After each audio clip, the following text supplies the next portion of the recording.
Hello and thanks for joining us for our mid-morning edition of Arirang News. I'm Mark Broom. Let's kick things off with a look at the day's headlines. North Korean leader Kim Jong-un revels in the red carpet treatment South Korea extended to the high-level delegation he sent to the South for the Olympics. No mention, however, of the United States in Kim's latest message.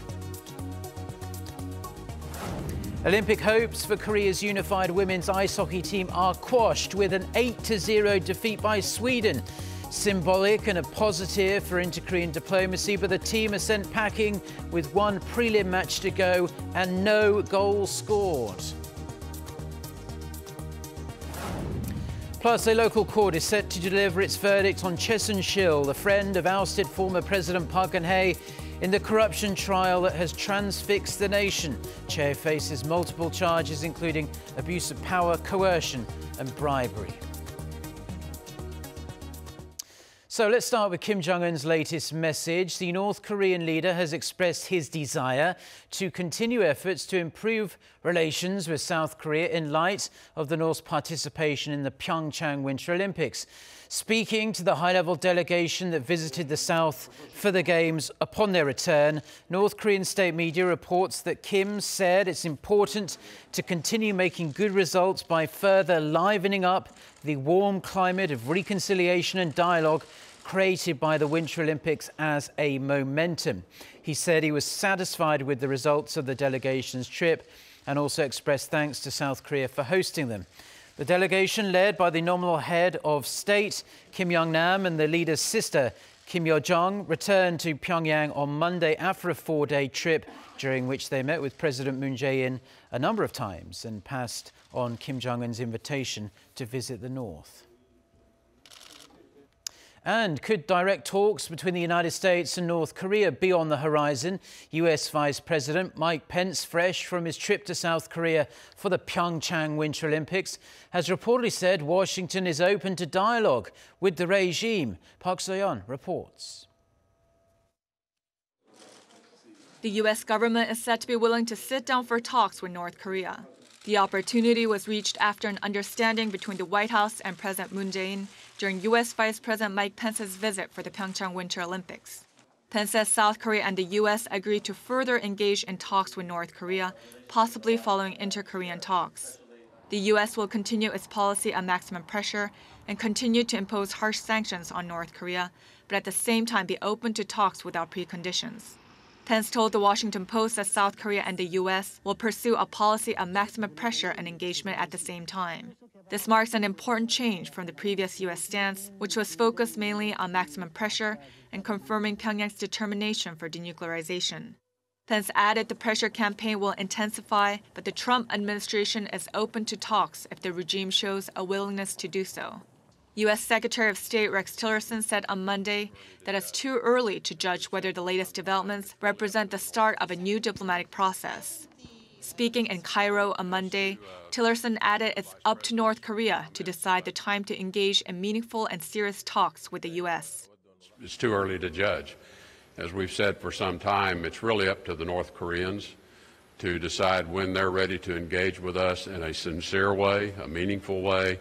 They know what has to be on the table for conversations. We've said for some time that I think it's important that we're going to need to have some discussions that precede any form of negotiation. During his recent trip to Northeast Asia, Pence announced that the U.S. would soon unveil its toughest ever sanctions on North Korea that may include maritime interdiction and a naval blockade. With the apparent shift in U.S. policy, watchers are hopeful for a significant breakthrough in bringing peace to the Korean peninsula. Park So-yeon, Arirang News. Now, China has confirmed that its special envoy met with North Korea's ceremonial head of state during their visit to South Korea for the PyeongChang Winter Olympics. Beijing's foreign ministry said Han Zheng, who is President Xi Jinping's special envoy, met with North Korea's Kim Yong-nam. The meeting has raised hope in Beijing that China and North Korea can get ties on a more solid footing following months of simmering tension over the regime's numerous nuclear missile provocations. However, sources say it's still early days and it's hard to expect fundamental changes within a short period of time. The International Olympic Committee says its president, Thomas Bach, will soon make the short trip from PyeongChang, the South Korean host city of the 2018 Winter Games, to Pyongyang, the capital of North Korea. It will happen once or shortly after the curtain comes down on the Olympics. IOC spokesman Mark Adams said Monday that Bach was invited by the North Koreans during IOC-mediated talks between the two Koreas last month, during which the North confirmed its participation at the Games. The spokesperson said the visit was agreed as part of the deal for North Korea to take part in the Olympics and that all parties concerned, namely South and North Korea, welcomed the invitation. He added they are still discussing a convenient date for the trip. The PyeongChang Winter Olympics come to a close on February 25th. A North Korea's visiting art troupe returned home on Monday. The performers had been here around a week to prepare for and hold two sold-out concerts in the south. Kwon Jang-ho has more on the historic cultural exchange between the two Koreas. With a smile and a wave, the North Korean arts troupe made its way back home to the north. The 137-member group crossed the inter-Korean border at the western checkpoint in Paju 6 days after they first arrived. During that time, the troupe, known as the Samjiyeon Orchestra, performed twice, once in the Olympic sub-host city of Gangneung and once in Seoul. The group sang a mixture of North and South Korean songs, as well as Western pop and classical music. The performance in the capital was attended by President Moon and North Korean officials, and the head of the troupe, Hyun Sung-won, made a surprising guest performance, along with South Korean pop star Seohyun. Both nights passed without incident and were generally well received. The troupe had arrived in South Korea's east coast by ferry, and they were expected to return via the same route. But on arrival, North Korean officials said they needed more fuel to go back. There were concerns in Seoul at how this would affect international sanctions, but after 2 days of unsuccessful negotiations with South Korean officials, the North withdrew its request and decided to send the boat back with just the crew, while the art troupe returned via the land route. The art troupe's return did not go ahead without controversy, however. A North Korean defector, Kim Yeon-hee, turned up at the border checkpoint, which is heavily restricted to civilians, claiming she wanted to bid farewell to the group. Kim, who defected to the south in 2011, requested to be sent back to North Korea. The South Korean government has rejected the request for security and legal reasons. Kwon Jang-ho, Arirang News. The possibility of an inter-Korean summit is being met with very mixed reactions from lawmakers in the National Assembly. While the ruling party naturally welcomes the move, the Conservative opposition has raised concerns, emphasising denuclearisation efforts must come first. Kim Min-ji with more. The ruling Democratic Party of Korea welcomed North Korea's invite for summit talks, calling it an opportunity to improve inter-Korean relations. The party noted that while there are lingering concerns, peace starts from dialogue. It also expressed hope that inter-Korean summit talks could eventually lead to dialogue between Pyongyang and Washington. If an inter-Korean summit is held, it will go down as the biggest achievement of the PyeongChang Olympics. We have to work with greater responsibility to prepare and respond carefully to the invitation. We need to persuade our allies so that the summit talks take place with support from the international community. The Blue House said the talks could take place should the two sides create the right conditions, likely meaning progress on resolving a nuclear standoff and sincere efforts towards denuclearization. However, the main opposition Liberty Korea party was highly critical. Using an Olympics analogy, the party said it's North Korean leader Kim Jong-un who has won the gold medal. The party said the string of discussions that would be needed to prepare for summit talks would only give Pyongyang more time to beef up its nuclear programs and room to get around international pressure and sanctions. It added that talks not based on the premise of denuclearization would be nothing more than sending a delegation to the north to celebrate its nuclear development. President Moon met with the sister of the North Korean leader 4 times during her 3-day stay here, but not once did he bring up the issue of denuclearization. The center-right Padam Party was more or less on the same page, saying that what the president should be doing is stepping up sanctions and maximizing pressure while persuading the U.S. not to opt for military action.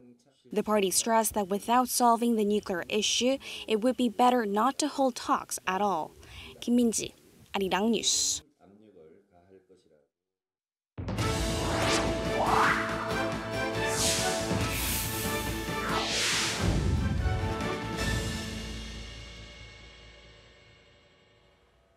Good morning, I'm Kim Mo-gyun from the News Center with the latest on the PyeongChang Winter Olympic Games.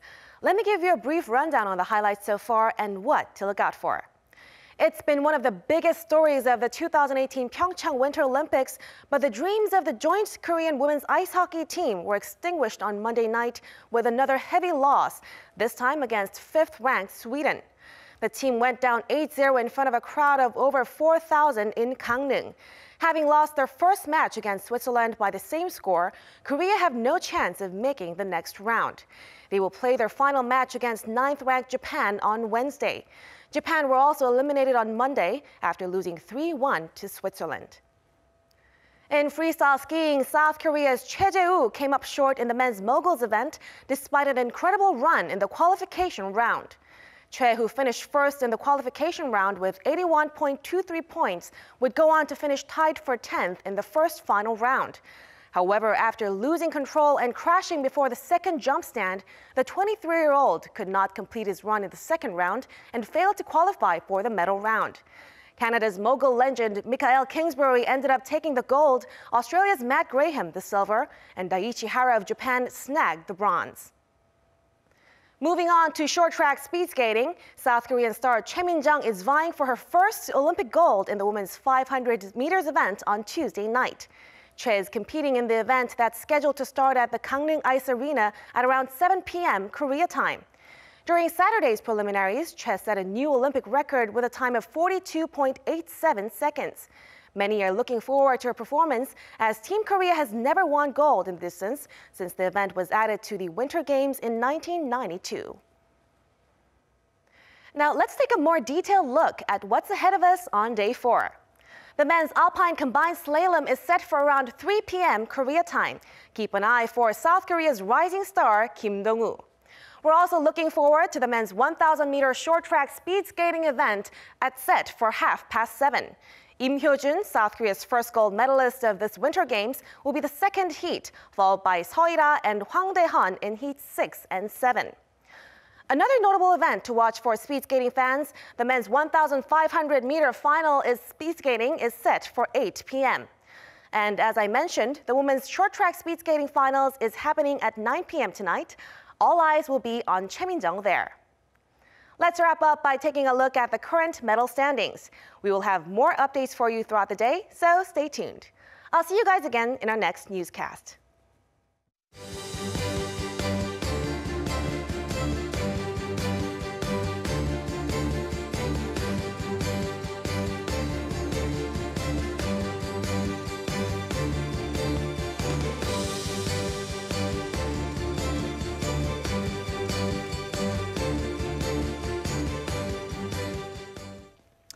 So, with the PyeongChang Winter Olympics in full swing, most of us are busy enjoying the sport, so it's easy to forget the effort that's required to win the hosting rights to such a prestigious event.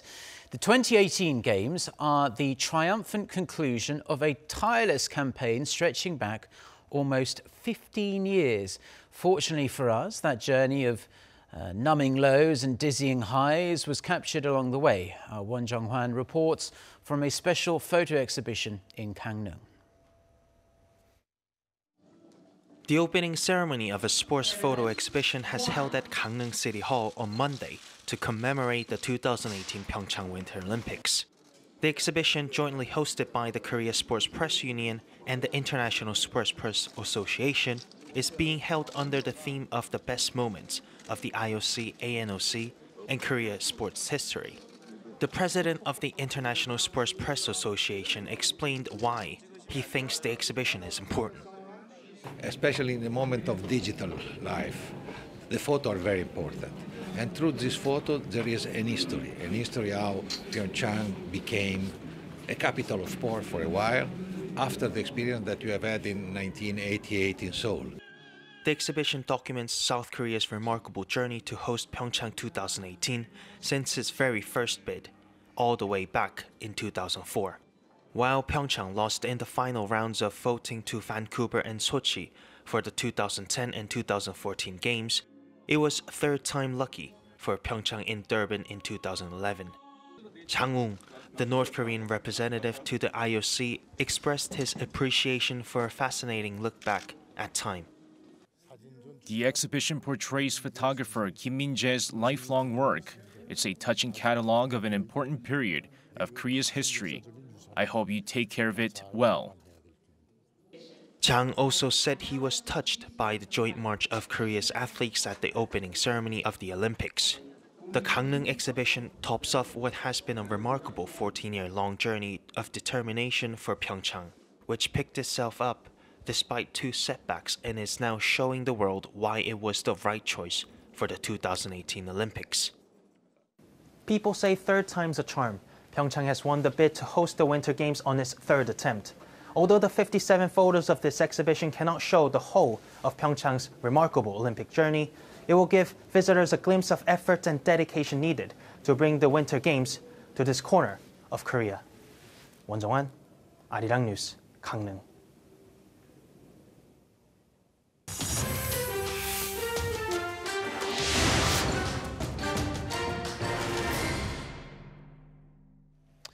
Now for a look at stories making headlines around the world, and we start with a sex scandal surrounding the British charity Oxfam.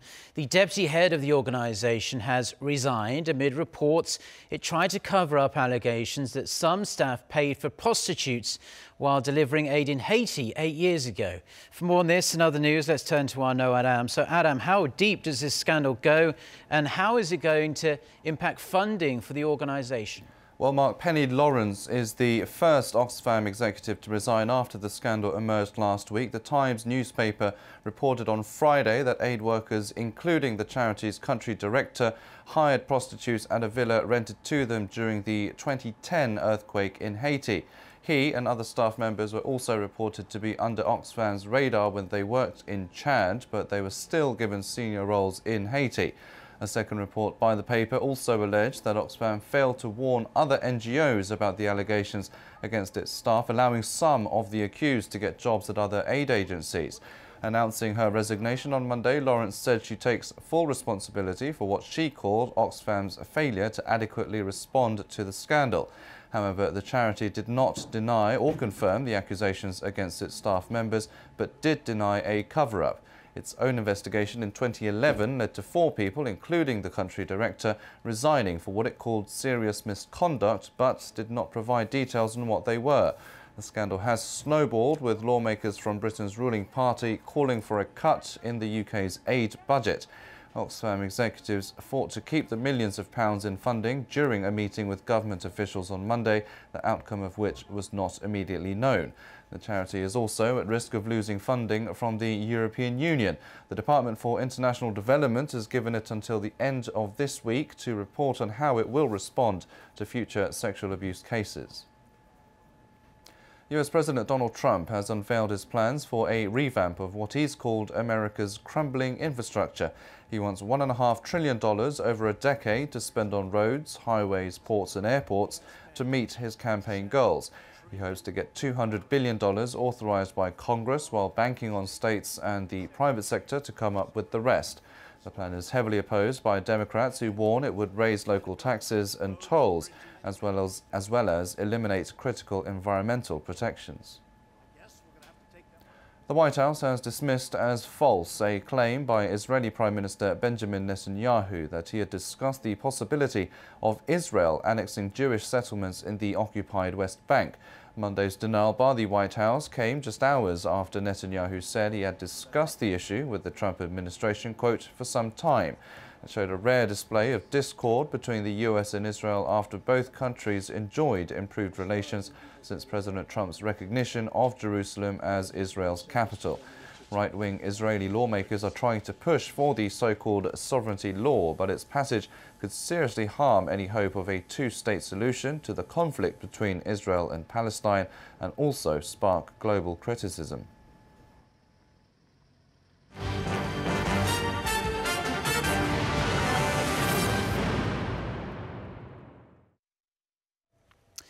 Back to domestic news now, and a local court is to deliver its verdict on the woman at the heart of the corruption scandal that toppled the former Park Geun-hye administration. The Seoul Central District Court will rule this afternoon on Soon-sil, the former president's longtime confidant, on around 20 charges, including abuse of power, coercion and bribery. Choi was indicted in November 2016 and has been under detention for forcing some 50 conglomerates to pay a combined $71 million for non-profit foundations she allegedly controlled. She's also accused of meddling in various state affairs, though she held no official position or authority in the former government. The court's verdict is expected to affect the sentencing of Park. That is slated for late next month. Candidate registration for the June 13th local elections begins today, exactly 120 days before Koreans head to the polls to select their various representatives. It means those wanting to run for governor or superintendent of education are able to sign up. Registrations are also open for 6 parliamentary seats that have been left vacant for various reasons. They include 2 left empty after a couple of opposition party lawmakers were recently stripped of their seats due to irregularities. Once registrations are complete, the National Election Commission will post the candidates' detailed information on its website. President Moon Jae-in made a visit on Monday to the Ulsan National Institute of Science and Technology.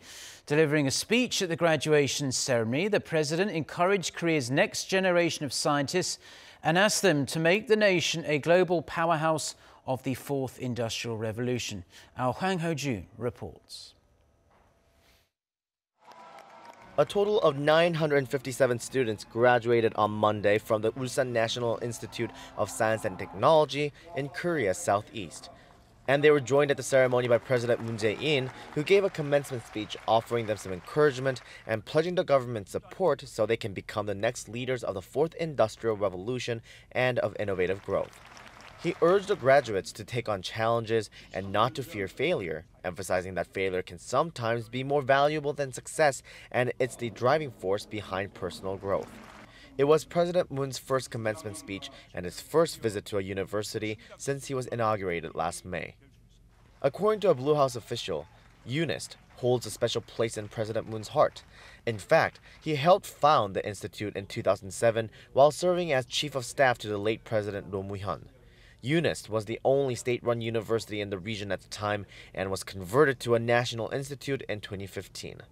Before the commencement ceremony, President Moon met with some UNIST students and looked at some of the innovative products made by those receiving startup support from the institute. Some of their innovations include an air purifier, a smartphone holder for bike riders, a wireless communication device for firefighters, and a treatment patch for spinal injuries. President Moon showed great interest and promised to help them achieve their dreams as much as he can. Hwang Ho-jun, Arirang News.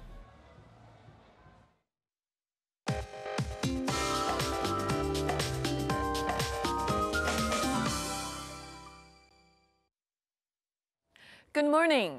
Lows kicked off very cold, below -5 degrees Celsius here in the capital, but we can expect temperatures to ease up in the afternoon with highs around the seasonal averages. And taking a closer look at today's afternoon highs, the high in Seoul will get up to 5 degrees Celsius, while Daejeon and Daegu will make it to 6 degrees under plenty of sunshine, and we can see more sunshine in the afternoon as well. And daily highs in Seoul will climb much higher on Wednesday, but readings will snap back to below seasonal averages for the start of the Seollal or Lunar New Year holiday. The deep freeze in PyeongChang will rise a bit in the afternoon, while a mix of snow and rain is in the forecast on Wednesday morning, along with much more bearable temperatures. That's Korea for you, and here's the international weather for viewers around the world.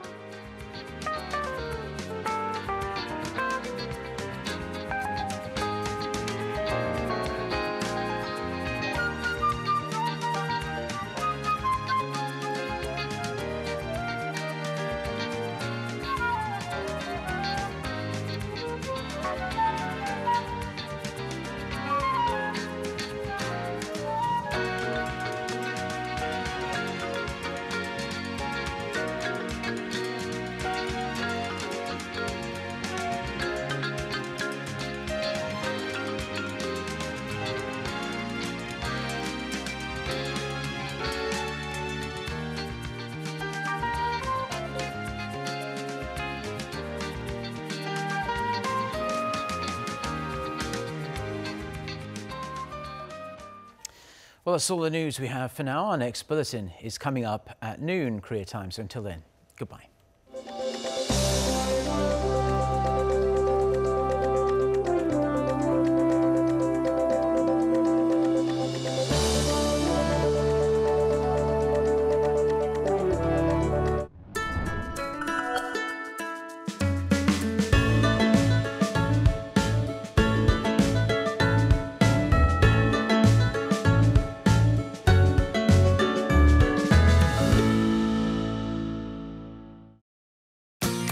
It's a place every tourist has to go through after arriving in Korea.